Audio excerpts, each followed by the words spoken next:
బుద్ధిలో కూడా సాత్విక రాజసిక తామసికమైనటువంటి భేదాలు ఉంటాయి. ఏది సాత్విక బుద్ధి అని అంటే మామూలుగా ఏమనుకుంటారంటే ఎవరైనా సాత్విక బుద్ధి అంటే వాడు కోపమే రాదు, వాడు ఎప్పుడు కోపరా ఇది అనుకుంటారు. మామూలుగా వాళ్ళని కదా కోపం ఒకటేనా, అవసరమైనప్పుడు అవసరమైన కోపం చూపించినప్పుడు సాత్వికుడు. కాబట్టి అదే కాదు, చాలా మందికి ఆ విషయం తెలియ కోపం రానివాడు మనిషే కాదు. అవసరమైనప్పుడు ప్రయోగించారు ఆయుధం, అంతే. అవసరమైనప్పుడు ఆయుధం, అంతే తప్ప అది కాదు. కాబట్టి ఏమిటి సాత్విక బుద్ధి? ప్రవృత్తి నివృత్తి, కార్యం అకార్యం, బంధం మోక్షం, భయం అభ్యం, ఈ రెండింటినీ తెలుసుకోవాలి. అంటే కొన్ని విషయాల్లో చొచ్చుకొని ముందుకెళ్ళి చెయ్యాలి కొన్ని పనులు, కొన్ని విషయాలు ఏమవ్వాలి, విజృంభణకు రావాలి. ఈ తేడా తెలుసుకోవాలి. అంటే తన కర్తవ్యం ఉంది, తను తప్పనిసరిగా చేయవలే, ఆ సందర్భం తటస్థించింది. అలాంటప్పుడు ఏం చేయాలి? చెయ్యాలి. బాధ్యత కర్తవ్యం ఉన్నప్పుడు వెళ్ళాలి. అప్పుడు చేతులు పట్టుకొని కూర్చోదు. నివృత్తి అంటే మనకు అవసరం లేని పని, మనకు సంబంధం లేని విషయాలు. మామూలుగా మనిషి ఎట్లా ఉంటాడంటే అనవసరమైన విషయాలు భలే ఎక్కువ. అవునా? ఏదో ప్రపంచ విషయాలు పోరంటే పనికిరాని విషయాలన్నీ ఉంటాయి. వాటిలో ఎంత సీరియస్ గా డిస్కస్ చేసుకుంటారంటే అబ్బా గంటలు మాట్లాడుకుంటారు వాటి విషయం. అవునా? అనవసరమైన మనకు సంబంధం ఉండదు, ఎక్కడెక్కడో ఏంటంటో వాటి గురించి మాట్లాడుకుంటారు. ఎంత టైం వేస్ట్, ఎనర్జీ వేస్ట్. కాబట్టి ఆ మానవుడికి ఒక పరిధి ఉందిగా. కాబట్టి ఎంతవరకు పోవాలి అది చూసుకోవాలి. అనవసరం అంటే తర్వాత కార్యం అకార్యం ఆలోచించాలి. ఇది నేను చేయొచ్చా, ఇది చేయకూడదా, ఈ చేయడం వల్ల ఏం జరుగుతుంది, చెయ్యకపోవడంలో ఏం నష్టం, చేయడంలో ఏం ప్రయోజనాలు ఉంటే ఆలోచించాలి. ఎందుకంటే చేసిన తర్వాత వెనక్కి తీసుకోవాలి. అందుకని ఏం చేయాలి, ముందే ఆలోచించుకోవాలి. చేయవచ్చా, చేయకూడదు. డోస్ అండ్ డోస్ మన శాస్త్రం చెప్పింది. కాబట్టి ఆలోచించి కార్యం చేయవాలి. భయాభయ, కొంతమందికి మొండి ధైర్యం ఉంటుంది. నేను దేనికి భయపడను, ఒంటరిగా ఎందుకు అర్థరాత్రి. ఇప్పుడు ఎట్లా జరుగుతుంది, తిరగట్లే అర్ధరాత్రి కూడా అపరాత్రి కూడా. అర్ధరాత్రి కూడా తిరిగే ఏమిటి తెలుసా, దయ్యాలు పోతారే అంటూ ఉంటారు. అవునా? ఊరికనే అసలు ఇప్పుడు ఏ కారణం షికారు అర్ధరాత్రి మూన్ లైట్ విహార. అప్పుడు పోయి తింటారు, వాడి కోసం కొన్ని షాపులు ఉంటాయి, అప్పుడు పోయి తింటారు. అర్ధరాత్రి తినకూడని దిగులు దెయ్యాలే, విశాచలే, మనుషులు కాదు. మనుషులకు అలాంటి అలవాట్లు ఉంటారు. ఎప్పుడు పడితే అప్పుడు ఎక్కడ పడితే అక్కడ ఏమిటో ఇప్పుడు అలాంటి పిచ్చి పిచ్చి వచ్చి వస్తుంది. అవునా? చేయిస్తే భయాన్ని కొన్నింటికి భయపడాలి, కొన్నింటికి భయపడకూడదు. దేనికి భయపడాలంటే మంచి తప్పుడు పనులు చేయడానికి భయపడాలి, అన్యాయం చేయడానికి భయపడాలి, అధర్మం చేయడానికి భయపడాలి. అవునా? మరి లా ఏదైతే ఉందో, లా అండ్ ఆర్డర్, దాన్ని వ్యతిరేకించడానికి భయపడాలి. అంతే కదా? అభయం దేని విషయంలో, మంచి పనులు చేయడంలో భయపడతాం, ధర్మాలు నిలబెట్టడంలో, ధర్మ ఆచరణ విషయాల్లో భయపడతాం. అది అలాగే అన్నిటికంటే ముఖ్యం బంధం మోక్షం. బంధం మోక్షం అంటే ఏది ఎలా ఉంటే ఏ రకంగా చేస్తే నేను బంధంలో పడిపోతాను, మోక్షానికి ఏది కేతు అసలు ఇంతకుముందు అధ్యాయంలోనే చెప్పారు. నిబంధాయ సునీమత దైవీ సంపద విమోక్షాయ చెప్పలే. దైవీ సంపద అంతా దైవీ గుణములు మోక్ష వైపు దారితీస్తాయి, ఆసురీ గుణములు అన్ని ఎక్కిస్తాయి, బంధాన్ని కురికిస్తాయి, పాటిస్తాయి. ఈ భయాభయాల విషయంలో కేవలం తన బుద్ధి కాదు, శాస్త్రం కొన్ని చెప్పింది. అందుకు శాస్త్రం పైన మాకు విశ్వాసం. అందుకే శంకరులు దృష్టాదృష్ట విషయమో అన్నారు. అంటే అన్ని మన కంటికి కనిపించదు, కొన్ని శాస్త్రం చెప్పినవి కొన్ని ఉంటాయి కదా. ఇప్పుడు సపోజ్ నేను ఇప్పుడు దుఃఖం అనుభవిస్తున్నా, ఎంతో కష్టం అనిపిస్తున్నా అనుకోండి. దీనికి కారణం ఏంటి?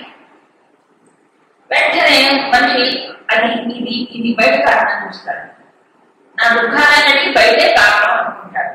కానీ దుఃఖానికి కారణం ఏంటి? ఎవరి యొక్క సుకృత దుష్కృతములు, పుణ్య పాపములే కదా కారణం. ఆ పుణ్య పాపాలు ఎప్పుడు చేశాడు, ఏం చేశాడు ఇప్పుడు తెలియదు కదా. అదృష్టం తెలియదు, ఎప్పుడో చేశాడు ఇప్పుడు అనుభవిస్తాడు. ఇప్పుడు మనకంటే కనిపించదు. అలాగే ఇప్పుడు చేసే పాపము ముఖ్యమో దీని ఫలితం ఎప్పుడు వస్తుంది? ఇప్పుడే కనిపించదు. ఎప్పుడు కనిపిస్తుంది? ఎప్పుడో కనిపిస్తుంది. అవునా? కాబట్టి కనిపించేవి కనిపించేవి కొన్ని ఉంటాయి. మనం అన్ని మన కంటికి ఎదురుగా శాస్త్రాన్ని కొంచెం నమ్మి అర్థం చేసుకోవాలి. కాబట్టి ఈ విషయంలో మనం ఏం చేయాలి? ఆలోచించుకొని పాపం చేయడానికి, దుష్టకర్మ చేయడానికి భయపడాలి.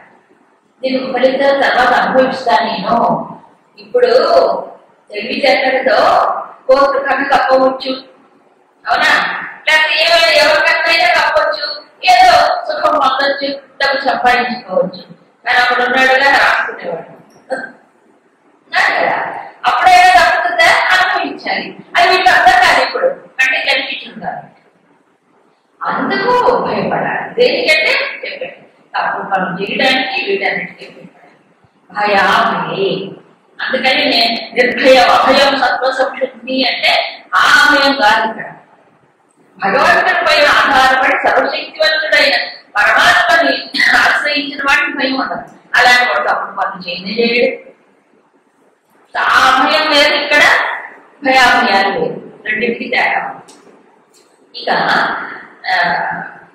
బుద్ధి, రాజసిక బుద్ధి అదేం చేస్తుంది?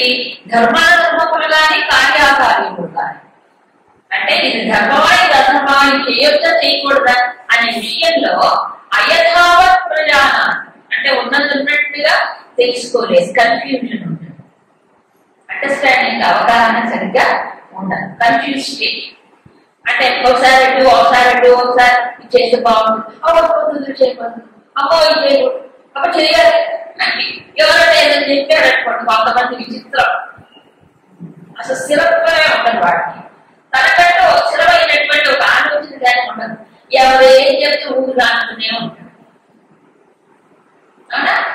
ఎవరేం చెప్తే ఊగులాడతాయి. ఇంకా ఏంటంటే చాలా విచిత్రం. ఏది ప్రమాణం తీసుకోవాలి.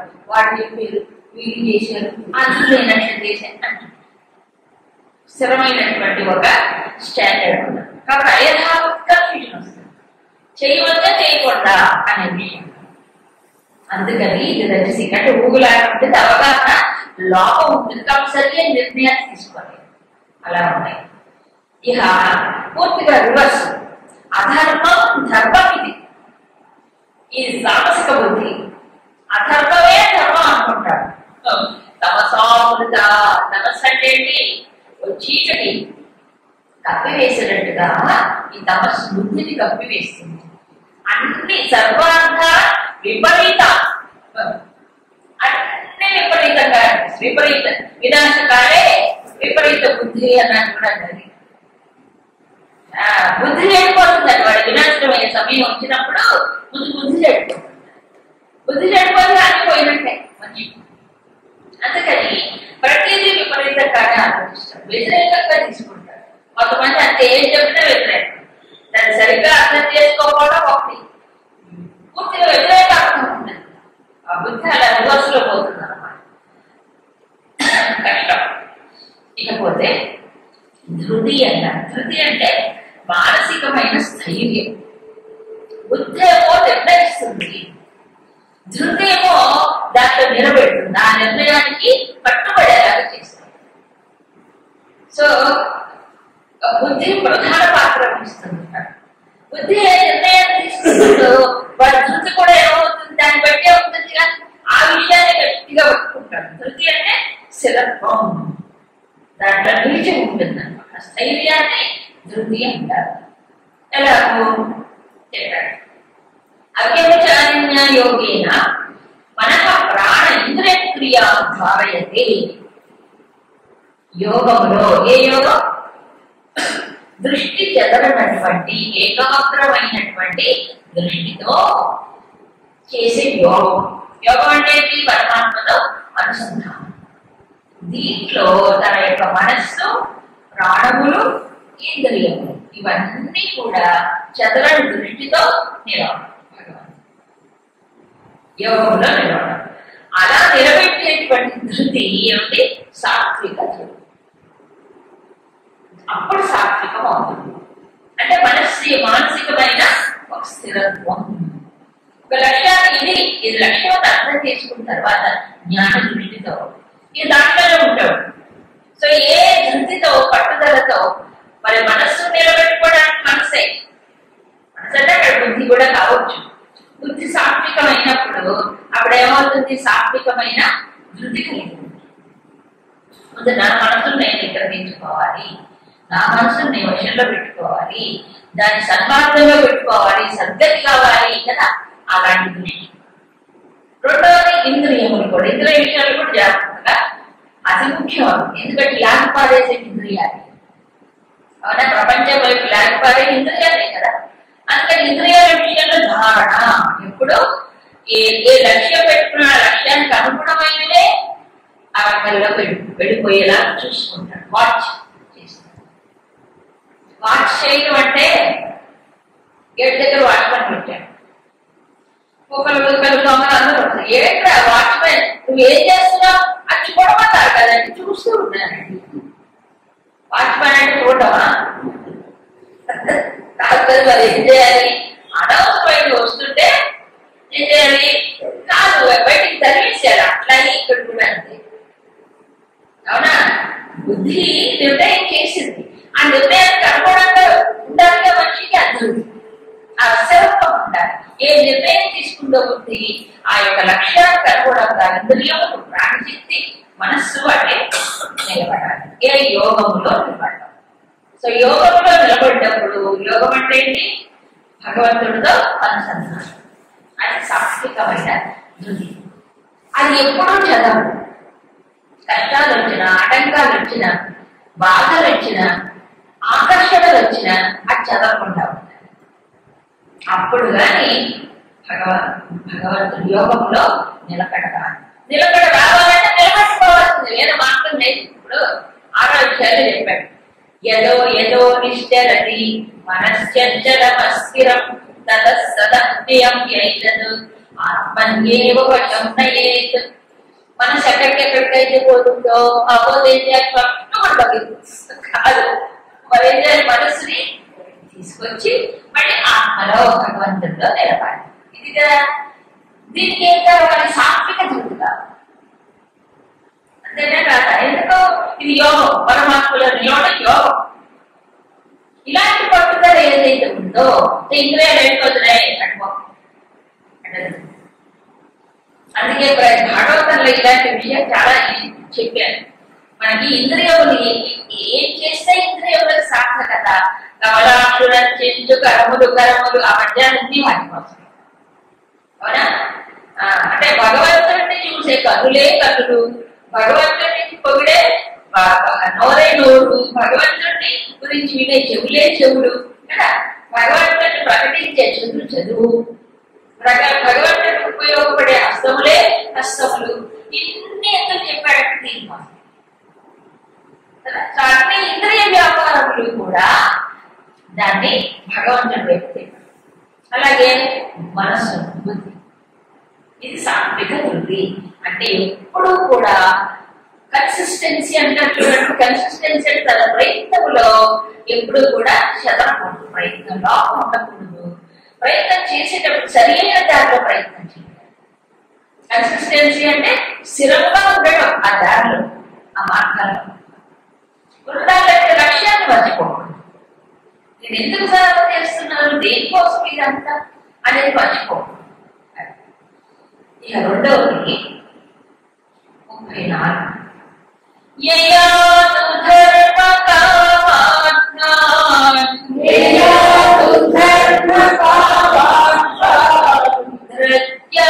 ధృత్యాధారయతే అర్జున ప్రసంగేన ఫలాకాంక్షీ ధృతి సా పార్థరాజసి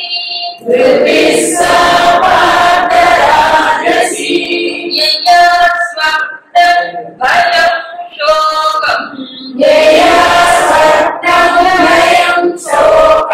విషాదం వదమేవ చ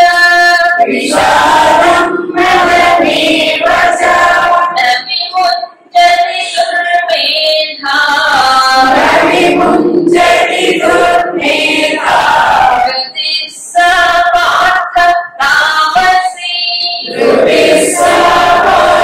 తామసి కానీ యయా ధృత్యా ఏ స్థైర్యం చేతనైతే ధర్మకామార్థాన్ ధారయతే ధర్మకామ అర్థములు 3 పురుషార్థాలు అంటే ప్రపంచంలో ఉండేటువంటి 3 పురుషార్థాలు ధర్మాన్ని ఆచరించడం అర్థాన్ని ధనాన్ని సంపాదించడం తన కోరికలు తీర్చుకోవడం ఈ 3 పురుషార్థాలు దాంట్లో నిలిస్తుంది అనమాట మనసు ఇలా నిలిచేటప్పుడు ఏముంటుంది ప్రసంగేన ఫలాకాంక్షి ఏం చేస్తాడు ప్రసంగం అంటే ఉపన్యాసం కాదు ప్రకర్షణ సంఘం అంటే బాగా అద్దుకుంటాడు దేంట్లో ఈ ధనం ఈరోజు సంపాదించాలి ఈ ధనాన్ని పెంచుకోవాలి ఇది ఒకటి రెండవది అర్థం కామ కోరికలు తీర్చుకోవాలి ధర్మాన్ని నిలబెట్టాలి ధర్మం ఆచరించాలి బాగా పట్టుదల ఉంటుంది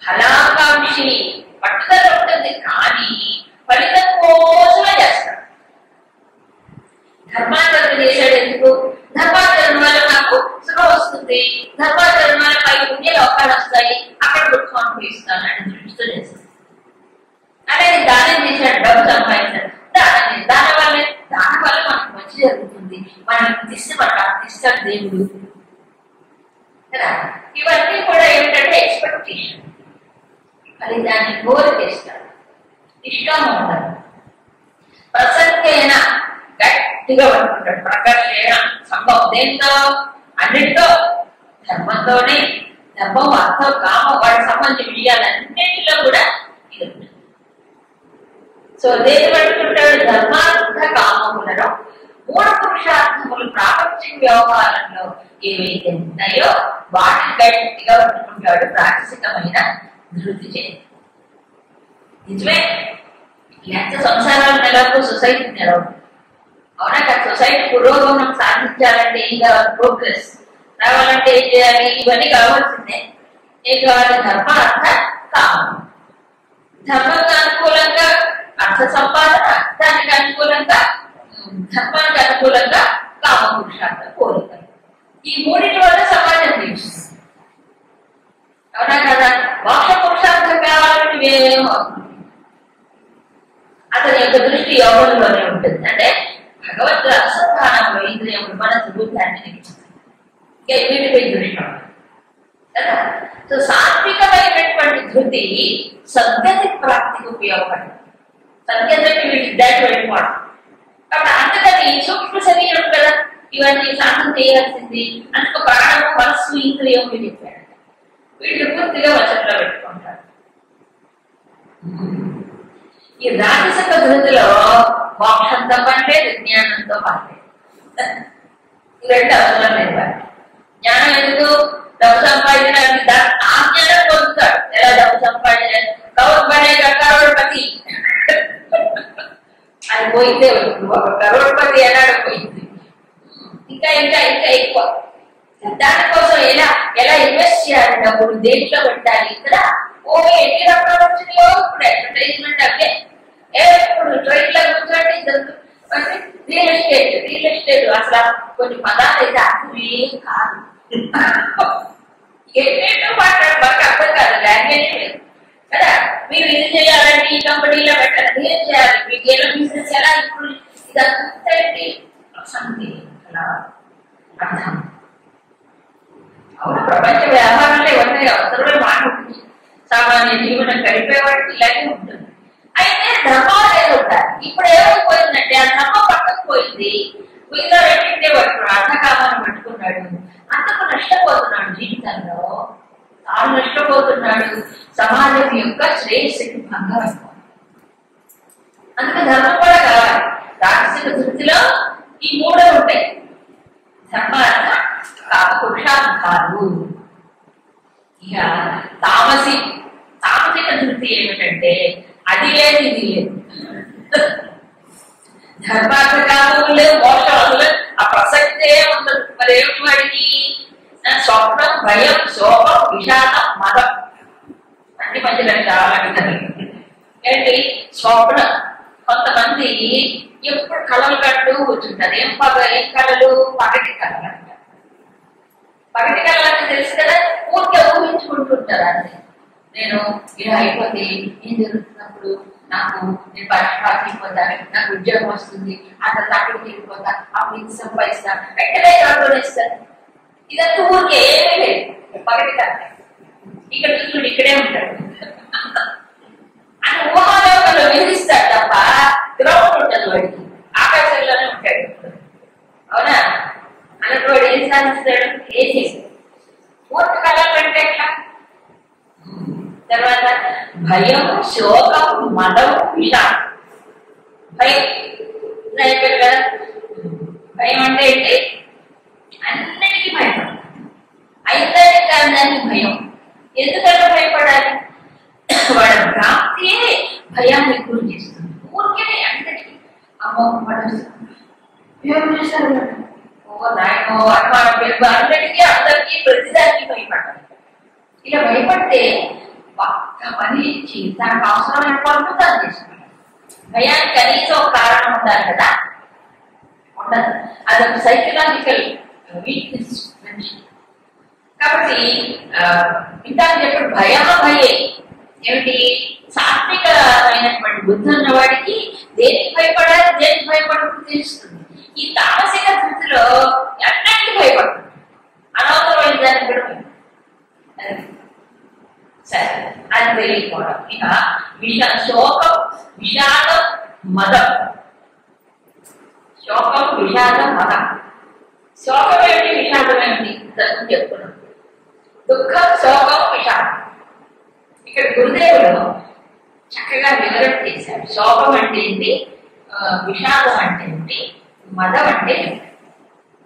శోకం అని అంటే మనిషి ఇంతకు ముందు తనకు కలిగినటువంటి అనుభవాలు ఉంటాయి కదా, ఇంతకుముందు గతంలో కలిగిన అనుభవాలు. ఆ అనుభవాల గురించి ఆలోచించి బ్రూడింగ్ ఎవరంటే దాని గురించే ఆలోచన చేసి కలిసిపోతాడు. శోకం తలుచుకొని ఏది ఇంతకుముందు ఎప్పుడో జరిగిస్తాడంతా తలుచుకొని పొగిలి అంటారు చూడండి, పొగిలి దుఃఖిస్తాడు. అది శోకం అని. ఎప్పుడో జరిగిస్తారు తలుచుకొని కూడా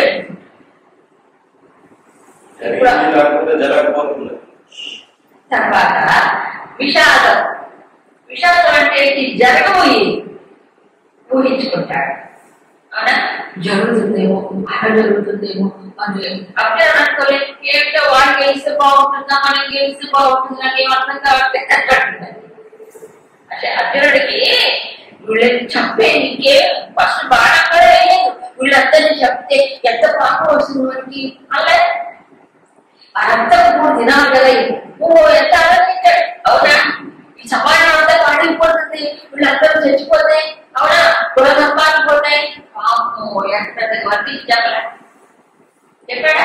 కాబట్టి ఓ భవిష్యత్తులో అలాగే ఇలాగే మన చేతులే కదా, లేకపోవడాన్ని ఊహించుకొని అది విషాదం. జరగబోయే ఊహించుకొని కూడా విషాదంగా పడతారు. ఇక మదం అంటే ఒక రకంగా విపరీతమైన కోరిక, ఏ విషయంలో విపరీతమైన ఆకాంక్ష కలిగినప్పుడు వాడు ఎంత దుర్మార్గం చేయడానికి కూడా వెనకాడు. అర్థమా?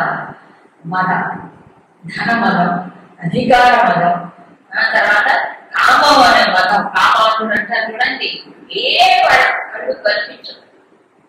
మంచిగా తేడా, పాపమా పుణ్యమా, మనవాళ్ళ తనవాళ్ళ బయటి వాళ్ళ అస్సలు ఉండదు. అందులోనే మదాంతుడైన వాడికి ఏముండదు కదా. ఒక రకంగా అవినీతి, నీతి బాహ్యుడయ్యి కళ్ళు కప్పి ప్రవర్తిస్తాడు. దానికి మదం అంటారు. కాబట్టి ఇవన్నీ ఏముంటుందంటే నవ్వి ముంచేది సరిపోయింది. నవ్విని వదిలిపెట్టడు, ఏంటి శోకాన్ని వదిలిపెట్టడు, భయాన్ని వదిలిపెట్టడు, భయం అనేది విచారణ ద్వారా పోతుంది. శోకమైనా సరే ఆలోచించుకుంటే విచారణ ద్వారా పోతుంది. ఇప్పుడు అర్జునుడికి శోకం విచారణ రెండు వచ్చాయి, అవునా? వచ్చినప్పుడు కృష్ణుడు ఒక డైరెక్షన్ చూపించాడు, ఇలా ఆలోచించాలి, ఇలా ఆలోచించాలి, అవునా? అర్జునుడు ఏం చేయాలి? ఫాలో అయ్యాడు కృష్ణుడు యొక్క ఆలోచన విధానాన్ని. వెంటబడ్డా లేదా? అది అంతకు శాస్త్రంగా. సరే, ఇలా దుర్మేధ ఒక పేరు పెట్టాడు కృష్ణుడు. అంటే వీడి మేధాశక్తి అంతా ఏమైపోతుంది? మాక్షణంలోకి పోయింది. అది ఎవరికి ఉపయోగం? చూడు, విషాదంలో శోకంలో పడిపోయినటువంటి వాడిని ఏం చేయగలదు? తన శక్తి సామర్థ్యాలన్నీ ఏమైపోతాయి? డ్రైన్ అంటే ఎండిపోతాయి. ఏమి చేయలేడు అనంటే పూర్వ కళాలంటే కూర్చుంటాడు. కొంతమంది తెలివితేటలు ఉంటాయి వాడికి, కానీ ప్రాక్టికల్ గా వచ్చేటప్పటికి దిగి చెయ్యరు. ఊహలతోనే అన్ని వెళ్ళిపోవాలనుకుంటారు. ఊహలతో అన్నామో కదా, ఏమో. కాబట్టి స్వప్నం ముందు పగటి కళ అంటే చూడండి, ఒక లక్ష్యాన్ని పెట్టుకొని లక్ష్యం కోసం పనిచేయడానికి, అంటే నా లైఫ్ లో ఒక డ్రీమ్ అంటే ఇది అంటాడు. ఏంటి డ్రీము అంటే ఏదో ఒక లక్ష్యం పెట్టుకుంటాడు వాడు, అది ఊహించడం, ఒక లక్ష్యాన్ని ఊహించుకోవడం. ఇక్కడ అలాగా ఊరికి పగటి కళ అంట. ఏమి లేదు, ప్రయత్నం లేదు, ప్రయత్నం చెయ్యాలని ఉండదు, ఊరికే మనసు అలా అడిపోతూ ఉంటుంది. సో ఇప్పుడు ఏంటి, 3 రకాలైనటువంటి ధృతి చెప్పారు. సో మొదటి ధృతి అతన్ని దివ్యత్వం వైపు పండిస్తుంది. తనలో అనుకుంటారు పట్టుదల, ఇంద్రియం, మనస్సు, బుద్ధి, వీటి విషయంలో. ఇది మోక్షం వైపు పండిస్తుంది, ఉన్నతమైన స్థితికి తీసుకెళ్తుంది. రెండవ ధృతి ప్రపంచంలోనే ఉంటుంది, సర్వార్థ కామ మోక్ష. మూడవ ధృతి మానవత్వం నుంచి ఇంకా దిగజారిపోతాడు, అంతేగా. ఇకపోతే ఇవన్నీ కూడా బుద్ధి కానీ, జ్ఞానము కానీ, కర్మలు కానీ, లేదా చేసే కర్త వాడు ఉంటాడు. దేనికోసం ఈ ప్రయత్నాలన్నీ? ఏం పొందాలని మానవుడు ప్రయత్నం చేస్తాడు? మానవ జీవితంలో సమస్త మానవుల యొక్క లక్ష్యం ఏమిటి? ఫైనల్గా చూస్తే సుఖం, అంతేగా. ధర్మం చేయాలన్నా సుఖం వస్తుందనే చేస్తాడు, ధనం సంపాదించుకోవాలన్నా సుఖం కోసమే చేస్తాడు, అవునా కాదు? కోరిక తీర్చుకుంటే సుఖం వస్తుందనే చేస్తుంటాడు మనిషి, అవునా కాదు? ఇక మోక్షం పొందాలని, మోక్షం వల్ల అంత సుఖం వస్తుంది కదా, అంత ప్రయత్నం చేస్తాడు మోక్షం కోసం. సో 4 పురుషార్థాల యొక్క మూలం ఏమిటి? సుఖాన్ని వేయడం, సుఖం పొందడమే కదా. అయితే ఏది సాత్వికం, ఏది రాజసికం, ఏది తామసికం, అది ముఖ్యంగా తెలుసుకుంటే అప్పుడు అన్ని సాత్వికంగానే మారుతుంది. అర్థమైంది? ఇది సాత్విక సుఖం అని అర్థమైన తర్వాత బుద్ధికి అప్పుడు సాత్వికమైనటువంటి బుద్ధిని కలిగి ఉంటూ సాత్వికమైన ధృతితో ప్రయత్నం చేస్తాడు. కర్మలు కూడా సాత్వికంగా పంచుకుంటాడు. అందుకని మెయిన్ కాన్సెప్ట్ ఏంటంటే సుఖం అంటే ఏమిటి తెలుసుకోవాలి. ఏది ఉత్తమ సుఖం, ఏది మధ్యమం, ఏది అధమం. చూడండి, సుఖం త్రివిధం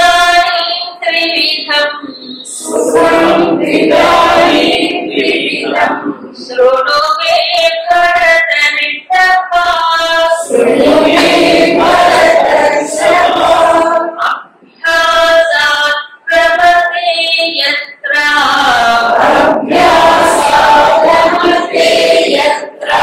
దుఃఖాంతం జతి గచ్చతి.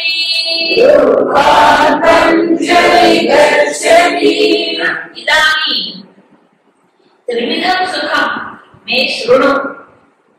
ఓ అర్జున, ఇదిగో ఈ 3 రకాలైనటువంటి సుఖాలు ఉన్నాయి. శృణు, చూడండి ఎన్నిసార్లు చెప్పాడు శృణు, మాటి మాటికి చెప్తున్నాడు. వినవయ్యా 3 రకాలైన సుఖాలు ఉంటాయి మీరు. అయితే ఒక మాట చెప్పాడు, తర్వాత చెప్తారు 3 రకాలు ఉంటాం ఏమిటి? అభ్యాసాత్ యత్ర రమతే దుఃఖాంతంచ నిగచ్చతి. ఏదైనా సరే అభ్యాసాత్ యత్ర రమతే, ఏ సుఖం